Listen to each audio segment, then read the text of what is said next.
இன்றைக்கி வந்து பிரியாணி மட்டன் பிரியாணி பண்ணுறதுக்கு உண்டான இன்க்ரீடியன்ஸ்லாம் இதில் வச்சுருக்கேன்.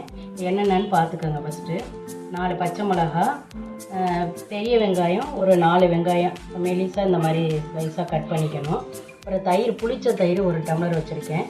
மட்டன் கடையில் மட்டன் வாங்கும்போது இந்த மாதிரி பிரியாணிக்குன்னு கேட்டிங்கன்னா இந்த மாதிரி ஒரு கொழுப்பு தருவாங்க. நான் மட்டனை ஒரு விசில் விட்டு ஆஃப் பண்ணி வச்சுருக்கேன். இஞ்சி பூண்டு பேஸ்ட்டு வந்து இந்த ஸ்பூனில் வந்து 3.5 ஸ்பூன் வச்சுருக்கேன். மட்டன் வேக போடும்போது அதில் 1 ஸ்பூன் போட்டு உப்பு ஒரு இன்ச்சு அளவு போட்டு வேக போட்டிருக்கேன். இது லெமன் இந்த சைஸில் இருக்கிறதுனால 3 லெமன் வச்சுருக்கேன். இதில் சாறு அவ்வளோக்கா வரல, அதனால் 3 எடுத்துருக்கிறேன். பெரிய பழமாக இருந்தால் 1.5 பழம் போதும். அதே மாதிரி இது கொத்தமல்லி இந்த கப்பில் ஃபுல்லாக இப்படி வச்சுருக்கேன். புதினா வந்து இந்த மெஷர்மெண்ட்.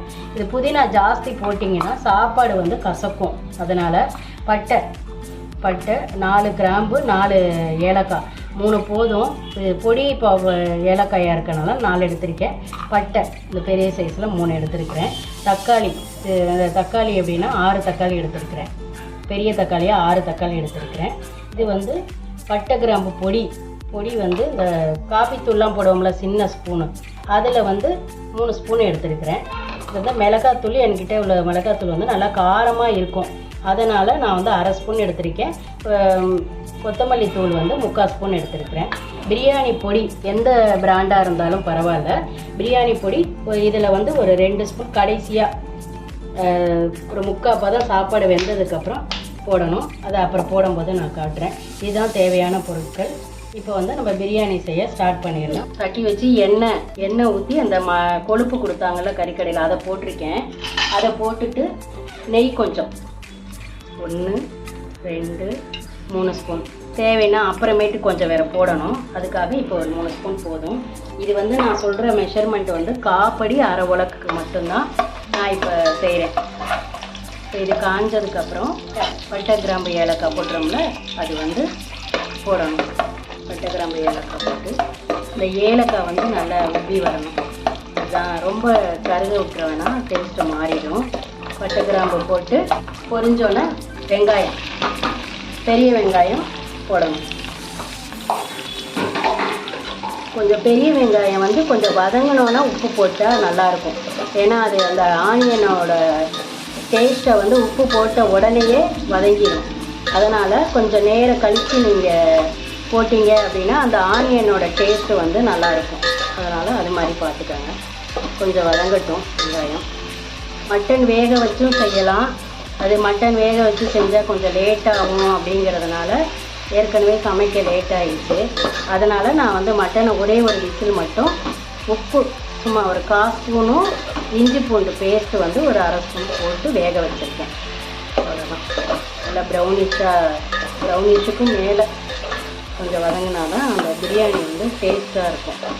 வெங்காயம் வதங்காமல் நம்ம வந்து அடுத்தடுத்த பொருட்கள்லாம் போட்டோம் அப்படின்னா ஒரு மாதிரி கலரும் ஒரு மாதிரி மஞ்சள் கலராக தெரியும்.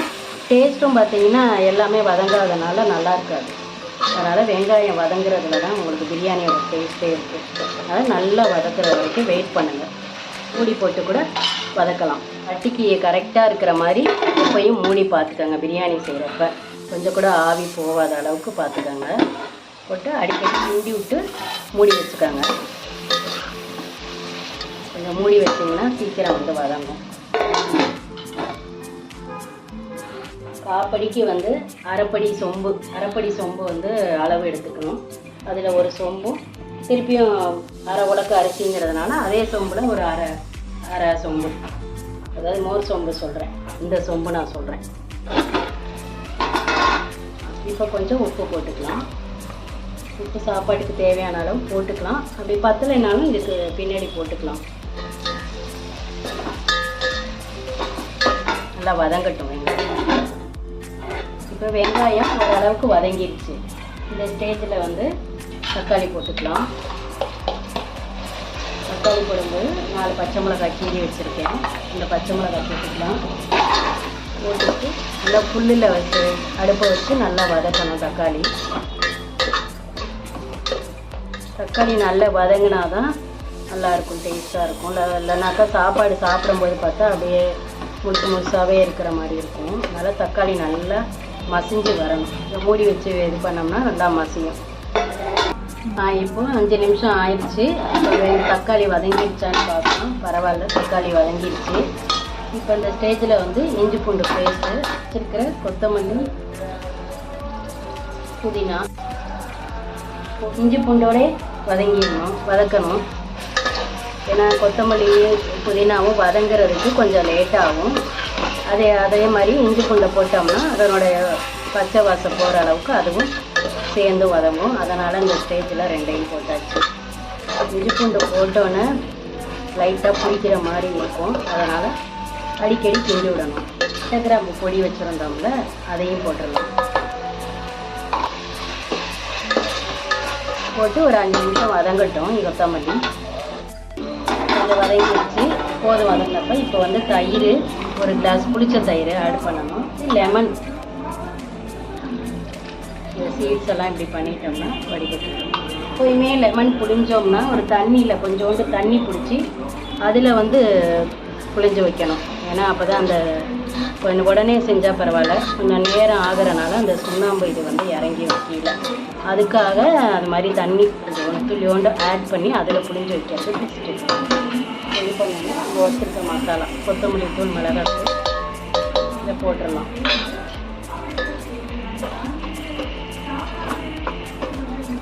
மட்டன் நம்ம வச்சுருக்கோம்ல, அதையும் போட்டுடலாம்.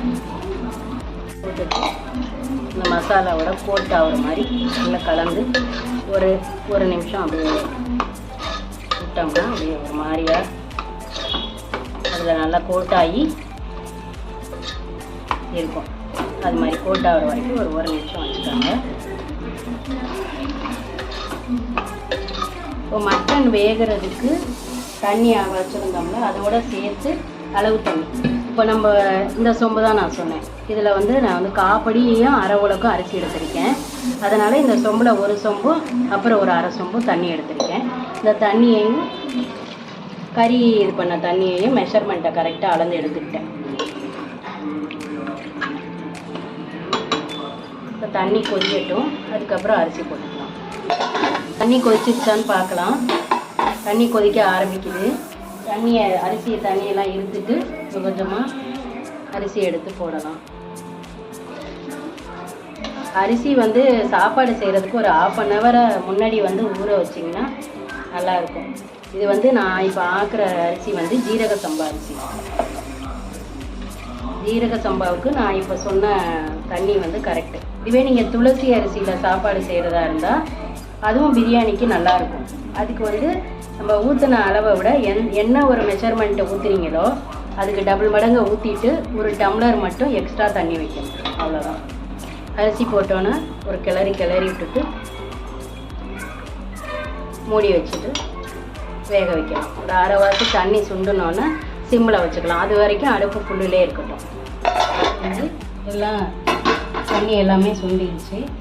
இந்த இதில் வந்து பிரியாணி பவுடர் சொன்னேன்னா இஷ்டம் இருந்தால் போட்டுக்கலாம், இல்லைன்னா ஸ்கிப் பண்ணிக்கலாம்.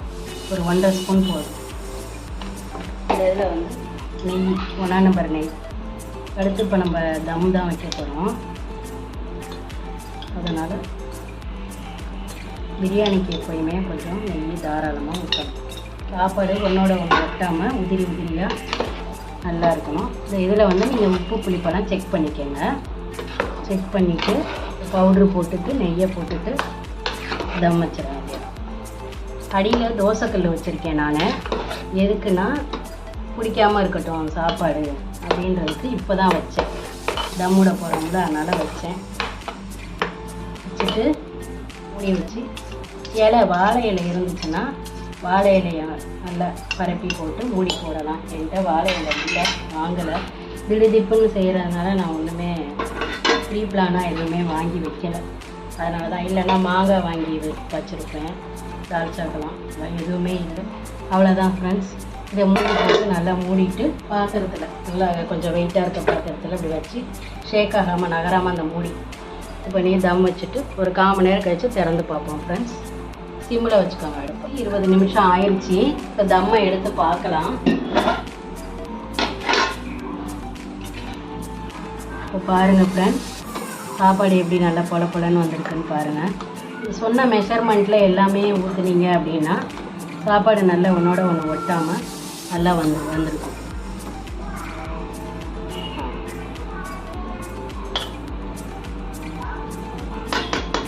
அவ்வளோதான், முடிஞ்சு போச்சு பிரியாணி. எடுத்து வச்சு சுட சுட எல்லோரும் சாப்பிடலாம். Thank you friends.